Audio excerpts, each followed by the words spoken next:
that wanted to re-sign there? I mean, honestly, I feel that, if you spend your career in any place long enough, you're going to want to continue to still keep playing there and keep, growing there. So, of course, I still have great respect for those guys and for that organization. But like I said, as far as, if they wanted me back, obviously it just doesn't seem that way, does it? Montrezl Harrell there. On your screen now is Mark_G_Medina on Twitter. That's his social. You can find his work there, or you can find it on USA Today, covering things all NBA. We saw Montrezl going to the Lakers. I saw in your piece you wrote about Rob Pelinka and his account on these upgrade plans for the Lakers, finding star role players that play with grip, a description that seems to fit Montrezl Harrell. Yeah, I think it seems to fit the description of who else the Lakers were able to get during free agency when you talk about Marc Gasol and Wesley Matthews. And it's scary to think about this because the Lakers are just coming off a championship season, but they're substantially better because they're able to get younger. They're able to add more consistent secondary scoring. And some of the negative attributes as a consequence of losing guys like Rajon Rondo and Dwight Howard and JaVale McGee, frankly, they were able to find reinforcements to make up for that defensively. Marc Gasol is a former Defensive Player of the Year. Wesley Matthews is a good wing defender. Montrezl Harrell isn't the best defender, but I think his offense makes up for it more than his defensive lapses. So all in all, I think the Lakers were able to accomplish their objective with finding a way to make a championship roster even more dangerous.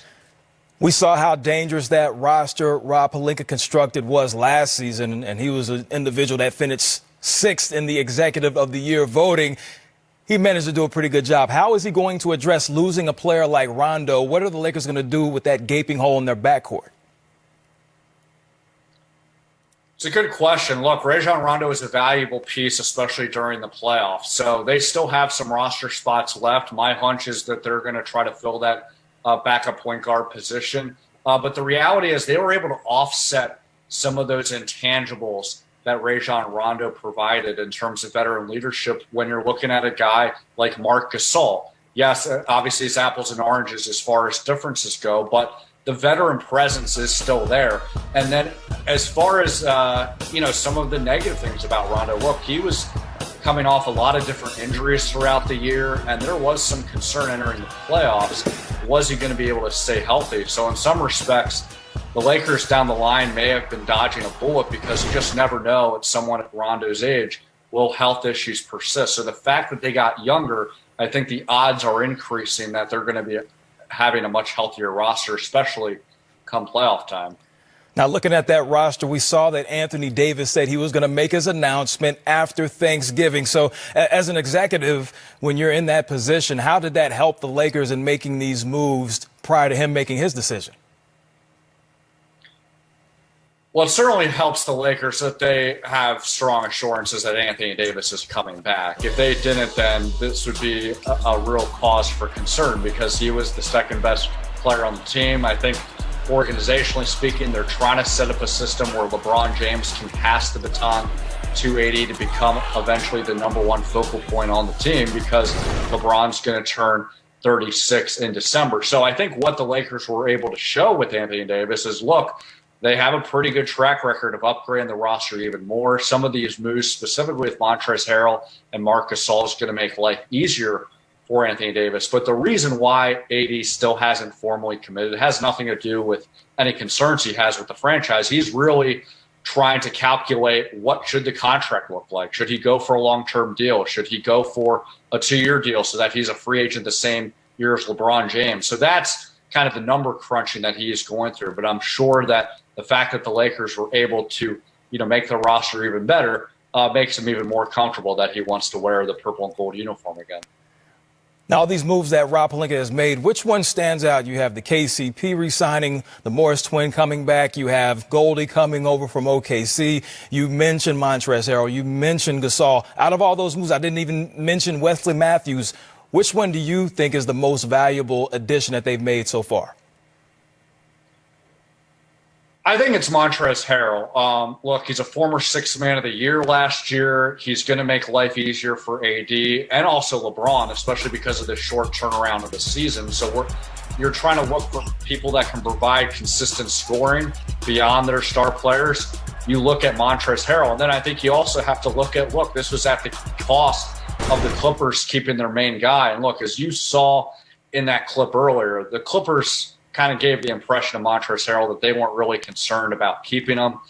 They were able to, I think, upgrade with getting Serge Ibaka, but I still think that it's not a good look for the Clippers because, you wonder, would they have been able to make a sign-and trade with Montrezl Harrell where they would at least get something in return, whether it's with the Lakers or another team. And obviously Montrezl has to sign up for that. But this idea of the Clippers allowing their LA rival and the Lakers becoming better at their expense isn't really good. But I think all things considered, the Clippers are still going to be another team to be reckoned with in the West. And I would expect that both LA teams will face each other in the West Finals. Mark Medina, always one to be reckoned with when it comes to delivering the news. We appreciate you. Talk to you soon. See, hey, is he going to be able to move with the pick and rolls? Is he going to be able to move and be your last line of defense? Those are questions that I'm going to have. As far as scoring the basketball, I know Boogie's going to be able to score the ball in his sleep. But as far as moving around, recovering from the Achilles and the ACL and then getting back in playing shape, I have to see what that's going to look like. Tom, from a personnel standpoint, you have two players that are still currently on the roster as far as we know, talking about Russell Westbrook and James Harden. How will these players mesh in with what Boogie brings to the table on the floor? Well, it's still all about those two and how happy or unhappy they're going to be. They both expressed the desire to leave or to explore a trade. For contractual reasons, it's been difficult to find a home for them.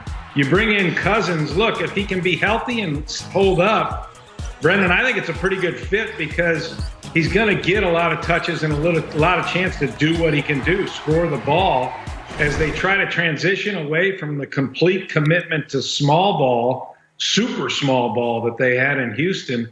They're going to try to play maybe a little more traditionally. They bring in Wood from Detroit. They bring in Cousins, who's got a lot more experience and, if healthy, a lot more in his arsenal offensively.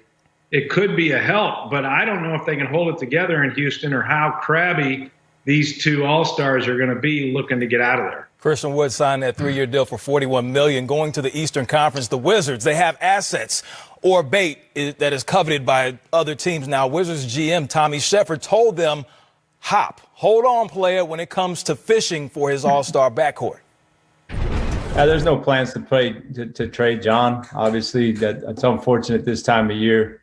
I think the bait and tackle shop's wide open for business. There's a lot of people that get excited on the internet or whatnot. But I was with John this morning. I watched him work out. He had another fantastic workout. Talked to all of our players. I talked to Bradley today. He's excited about getting back here, getting ready to get to training camp. I think the story, it's a new story now with John and Bradley versus it's not a sequel. Some might look at this as gamesmanship. Some might look at it as the real deal. Tom, coming to you, buy or selling what GM Shepard is saying about his backcourt? Well, there's no plan to trade John Wall because there's nobody that'll take John Wall. $132 million left on his deal, $44 million a year guaranteed. And we know he hasn't played for coming up on 3 years. And when he played before that, it wasn't much. So there's just a slew of money left at that age with that injury history. And that PO at the end means player option. So it's going to be there. It's a ton of dough.